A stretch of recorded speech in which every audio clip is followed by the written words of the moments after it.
I want to welcome you to another episode of The Mighty Few. I am Cam Jennings coming at you on behalf of EpicConversions.com. This is The Mighty Few, and I want to welcome you to Season 3, Episode 5.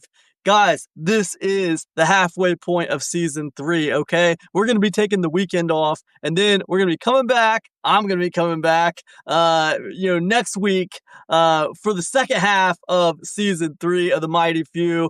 What are we talking about today, though? What does any of that have to do with today? Today, we're going to be talking about how I sold my first 1,000-unit product. And what do I mean by that? If you don't know what that means this is the first product that I sold that actually sold over 1,000 copies of the product, okay? It was a pretty cool monument for me. I had never achieved it before. I had gotten up to like 500, 600, 700 copies sold. And then finally, I got to 1,000 units sold, man. And I was like, man, it was a big milestone for me and I was excited. Let me tell you the story of what happened. And then I'll give you 5 takeaways from that experience, okay? And again, I'm not telling you any of this stuff to take a trip down memory lane, okay? I'm telling you this stuff because I feel that some of the lessons I want to pull from these stories have to do with you today. They still apply today, everybody as much as they applied back when they happened, okay? So what's the story? Okay, I'll tell you. Okay, so this happened back in 2017. In 2017, that's when I had my first 1,000-unit digital product launch. It was pretty cool. And I tried to print this out. And like my printer was acting up. It wasn't working right. So I got to figure out about the printer. The printer's messing up. I got to get a new drum for it. But anyways, this at the top here, it's hard to see, but this top right here, that actually says free funnels. That's what that says at the top. It says free funnels. That 5 of 5, that just means there was 5 products in the funnel. That 34,630, that's how many people hit the sales page, okay? That 1238, that I wrote that in because it was fading right there, but that's how many sales I got. 1,238 sales. Okay, the 4% is a conversion rate. It's not very good. It's not very great. But there's a reason for that. We're not going to get into the reason for that today because that is beyond the scope of this video. That's not really what this is about. Okay, this isn't like an analytics numbers video. That right there is visitor value. I'm not going to go into what all that is. This is how much money the product earned, $20,113.22. Now, that was launched on June 30th, 2017. Now, just like 3 weeks before that, I launched on May 6th. Well, not 3 weeks before that. I'm sorry. A little over a month before that. I launched something called Affiliate Command.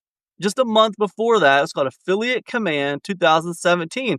And we see, you can't really see it, but I want you to know both of these products, they have a little trophy beside them. And what that little trophy means, you can't really see, it's faded. But what that little trophy means is that both of these products earned a deal of the day on Warrior Plus.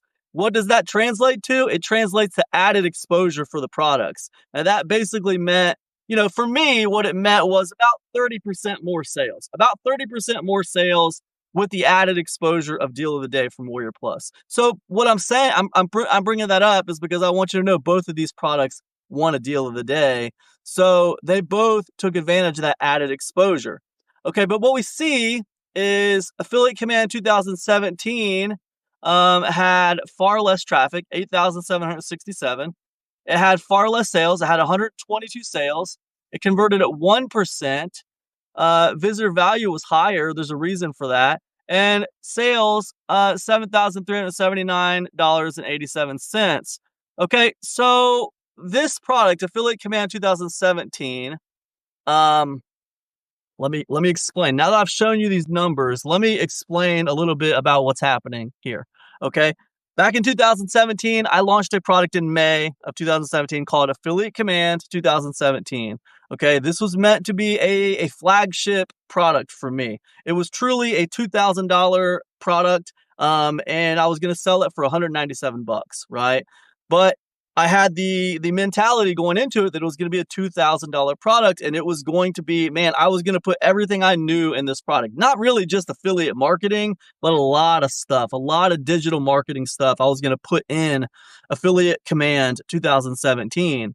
And I spent about 3 months working on this course. All right. About 3 months, fancy videos, edited videos, nice videos, a lot of documentation, a lot of written material, a lot of video material, audio material, all kinds of stuff. The works. Okay. I spent 3 months on this training and it was all encompassing. It was a very big deal. It was a flagship course.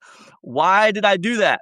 I was inspired. I was inspired in 2017 by the greats, people who I consider the greats, the Frank Kerns of the world, the Dan Kennedys of the world, the Jeff Walkers of the world. Okay, I was inspired by these people to create this big kind of product, right?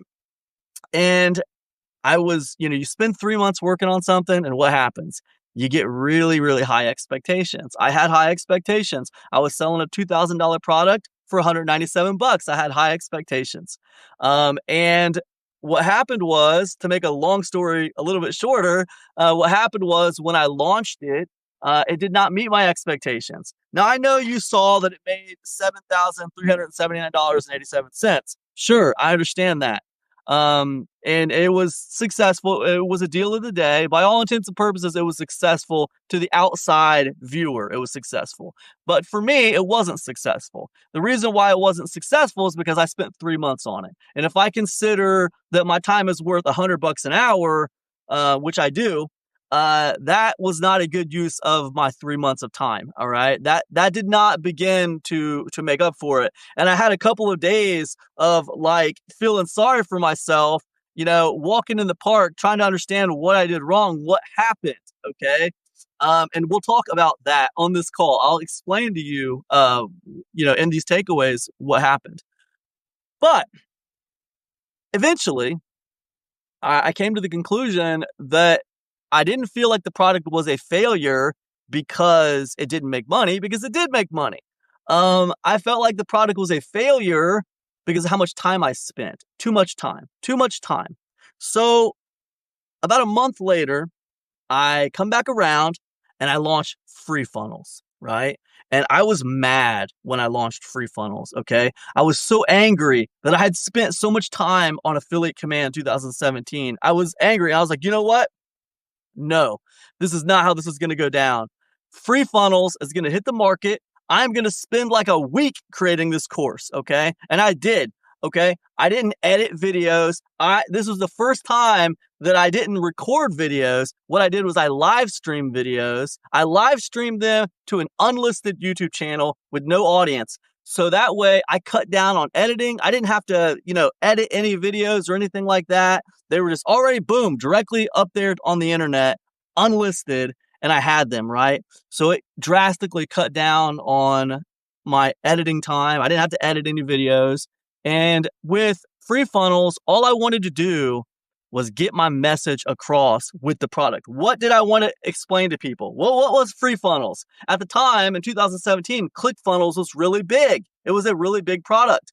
And I wanted to show people how they could do everything for free, how they could do like the funnels and build a funnel and set everything up for free.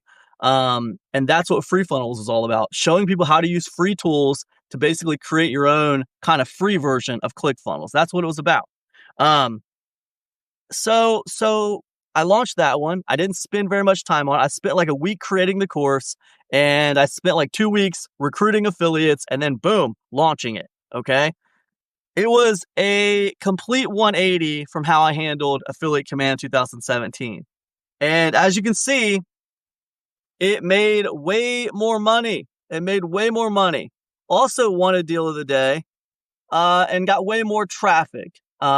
So crazy, right? Crazy. That was my first 1,000-unit launch, as it were. And it's a really funny thing because I learned a lot of lessons with the Free Funnels launch. And I'll give you 5 takeaways right now that I got from the Free Funnels launch. By the way, if you're enjoying this content, if you like what I have to say, be sure to give me a thumbs up. Okay. Be sure to leave me a comment down there. Let me know you're alive out there. Make sure you're following me if you're here on Substack. Okay. Follow me. Okay. I'm putting all these videos out for you. Come on now. Follow me. Throw me a bone here, people. Throw me a bone. And listen, if you like what I have to say, be sure to join my email list. I'm at epicconversions.com. Okay, that's my website. That's my business, epicconversions.com. Sign up for my email list. All right. I send emails out 3 to 6 times a week, sometimes a little less, sometimes a little more, but it's about 3 to 6 times a week is what I send emails out to people. So anyways, on with the story. What were the takeaways that I learned from this experience? The first one was this. Okay, one problem, one solution products are often more successful. They're often very, very powerful.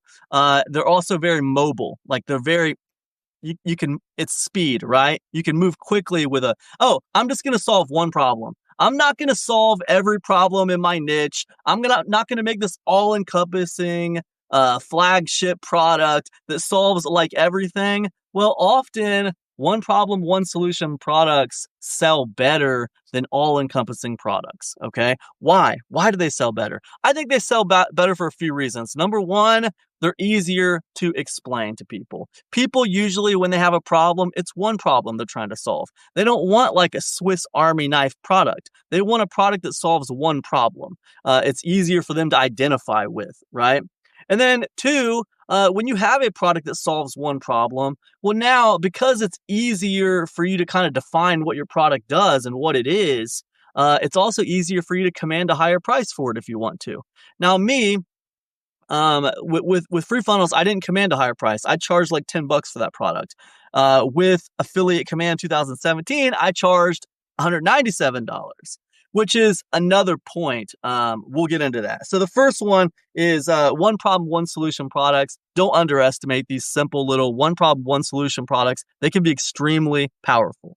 Okay. Two, rarely do people care about bells and whistles. That's the second point I want to make. And that's the second thing that I learned. My second takeaway from that 1,000-unit launch. Rarely do people care about bells and whistles, okay? When I did the Free Funnels launch, I put like cool little bumper intros on my videos. They were well edited. I had all the extra documentation, all the bells and whistles. Guess what? Rarely do people care about that. What people want is the solution to the problem that you said you were going to solve, right? What did you say you were going to do for them? What was the promise that you made to them? That's what they care about. They don't care about the bells and whistles. They don't care about your fancy little branding tactics. They don't care about, this and that and the other thing. They care about the result that you promised them and how fast can you get it to them. That's what they care about, right? So especially in the information product realm, you get in, give them what they ask for, and then move on to, if you want to do a few bells and whistles, fine, go ahead. And I think there's a time and a place for that. I definitely do. I'm not saying never do bells and whistles. I think there's a time and a place for it. But you got to keep it in its place. Okay. You got to keep it in its place. And its place is not, making you spend 3 months getting ready for a product launch. That is absolutely ridiculous. It's impossible. You put yourself in this impossible position when you do stuff like that, especially with info products. Every niche is a little bit different. Every market's a little bit different. If we're talking about selling physical products, that's different. Okay. But with info products, you're doing a simple info product, keep the main thing, okay? Rarely do people care about bells and whistles. That was a big lesson for me. And when I learned that lesson, it sped my process up dramatically. Okay. 3, okay? Money loves speed, okay? Money loves speed. And it doesn't just mean that if you move quick on something, even if you don't know everything about it, you're taking imperfect, relentless action, you'll do better. Yeah, you will do better because you'll fail faster. You'll try more things and you'll finally eventually see success, and you'll be able to adjust that success and make it even better. But there's another thing, okay? Money also loves speed because when you spend a long time doing something, you're spending your time on that thing. Okay. And your time is worth money. Now, I take it to extreme because I assign a value to my time. I know my time's worth $100 an hour. That's what I charge for consulting with people. So that means when I do these info products, my time has to be figured into the calculation. Okay. If I spent, 12 hours on an info product, putting it all together and then launching it, well, I have to account for that 12 hours. Okay. That's $1,200. So if the product only makes $1,200, excuse me, if the product only makes $1,200, then it didn't make me any money. I broke even because of my time. All right. So the time matters. All right. That's how I see it. And if you don't see it that way, there's a very good chance you run the risk of spending too much time on this stuff. And you're going to basically, you're going to lose in the end. You're going to lose in the end. It might not feel like it initially, because especially if you're not spending money on traffic initially, if you're not buying paid traffic or buying ads, maybe you don't notice it, but you're spending a lot of time. Okay. And that time costs money. For example, this live stream that I'm doing with you right now, this is taking my time, right? It's supposed to be a 10 to 20 minute live stream. Now I know that's almost $50 of my time, okay? And I'm giving it away for free. Why am I doing this for free if that's how I feel? Well, because I want to introduce new people into my world. I want to introduce new people into my way of doing things, my ideologies, how I do things, how I've done things for over a decade. Okay. I want people to know who I am, man. I want people to see what I'm all about because I think I can help people. I think I can help people, especially right now in this new world of artificial intelligence. I believe that a lot of things I have learned and that I have practiced have even more value right now than they've ever had before. That's what I believe. So it's worth my $50 of time to give this message to you. Okay. Now, so that's the third thing. Money loves speed. All right. And it does on a few different levels. What's the fourth thing? Okay. It's easy. And I wrote this down right there. It's right there. Number four, it's easy if they want it. That's what that says right there. It's easy if they want it. What does that mean? What do I mean? It's easy if they want it. Well, what I mean is if you have a clearly defined product, right? And it solves a problem. It solves a clear-cut problem. And there's a bunch of people out there who want that. They want that problem solved. When I put out free funnels, guess what? ClickFunnels was out there. It was hot. Everybody was into ClickFunnels, but guess what? ClickFunnels was expensive. It was $100 a month.